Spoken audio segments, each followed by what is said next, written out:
আজ নৌকা নিয়ে বেরিয়ে পড়লাম শাপলা তুলতে। চারপাশে পানির বিস্তীর্ণ এলাকা, তার মাঝে ফুটে থাকা অসংখ্য শাপলা, নৌকার দুলুনি আর গ্রামের নির্মল পরিবেশ, সব মিলিয়ে সময়টা সত্যি অসাধারণ কেটেছে। নৌকা থেকে পানির বুকের শাপলা নিজের হাতে তুলে নেওয়ার মধ্যে যে আনন্দ, সেটা হয়তো শহরের ব্যস্ত জীবনে খুঁজে পাওয়া কঠিন। ছোটবেলার সেই পরিচিত গ্রাম বাংলা, পানির গন্ধ আর প্রকৃতির কাছাকাছি থাকার অনুভূতিটা আজ আবার মনে পড়ে গেল।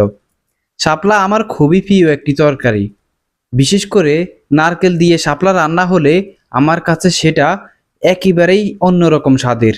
আসলে জীবনের আনন্দ সবসময় বড় কিছুতে থাকে না।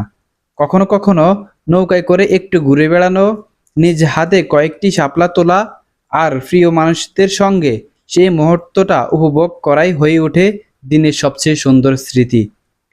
গ্রামের এই সাদামাটা জীবন, প্রকৃতির এই সৌন্দর্য আর মাটির কাছাকাছি থাকা, এগুলোর আনন্দই যেন আলাদা।